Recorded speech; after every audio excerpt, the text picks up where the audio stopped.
संसद के दोनों सदनों में हंगामा मचा हुआ है। राज्यसभा में कृषि बिल पर विपक्ष के विरोध से शुरू हुआ मामला अब संसद से सड़क तक पहुंच गया है। राष्ट्रपति के दरबार में भी विपक्ष अपनी हाजिरी लगा रहा है कि हुजूर इस बिल पर दस्तखत न करें, लेकिन सरकार है कि मानने को तैयार नहीं है। बिल का राज्यसभा में विरोध करते हुए कुछ सदस्य उत्तेजित भी हो गए थे। बाद में उन पर कार्रवाई हुई और विपक्ष के 8 सदस्यों को सदन की कार्रवाई में हिस्सा लेने से रोक दिया गया। निलंबित सांसदों ने रात भर संसद प्रांगण में धरना दिया तो सुबह उपसभापति इन सांसदों के लिए चाय लेकर पहुंच गए। उपसभापति ने उन्हें चाय ऑफर की। सरकार की ओर से कोशिश की जा रही है कि चाय के बहाने चर्चा हो, लेकिन विपक्ष की मांग है कि चर्चा तो कृषि बिल पर होनी चाहिए, चाय पर नहीं, और चर्चा संसद में होनी चाहिए, जिसके लिए सरकार तैयार नहीं है। इसलिए आज राज्यसभा की कार्रवाई का विपक्ष ने बहिष्कार कर दिया। सरकार की तरफ से विपक्ष रहित सदन से कुछ विधेयक पास भी करा लिए गए।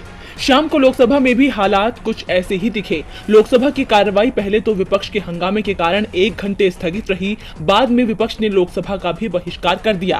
कांग्रेस नेता अधीर रंजन चौधरी ने कहा कि सरकार जो बिल लाई है वो किसान और मजदूर विरोधी है। यदि सरकार इस बिल को वापस ले लेती है तो हम भी सरकार का सहयोग करने को तैयार है। विरोध सिर्फ संसद में ही नहीं चल रहा है, इन बिलों को लेकर देश का अन्नदाता भी आक्रोशित है। अब जब सरकार किसान विरोधी फैसले लेगी तो जाहिर तौर पर देश में हंगामा तो बरपेगा ही।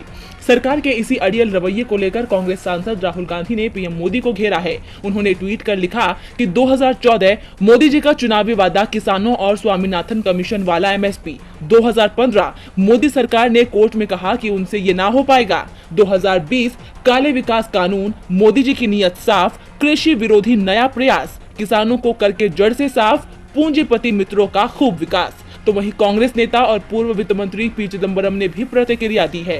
कृषि से जुड़े विधेयकों को लेकर केंद्र सरकार द्वारा जारी विज्ञापन पर चुटकी लेते हुए पूर्व वित्त मंत्री पी चिदंबरम ने कहा कि किसानों को पूरे देश में कई हजार बाजारों की जरूरत है, न कि केवल एक की।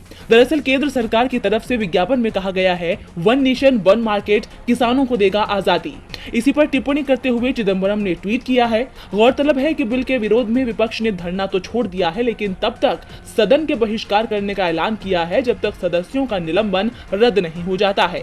अब जब विपक्ष के साथ साथ देश के अन्नदाता ने आक्रोश दिखाया तो मोदी सरकार ने मलहम के तौर पर एमएसपी बढ़ाने का ऐलान कर दिया।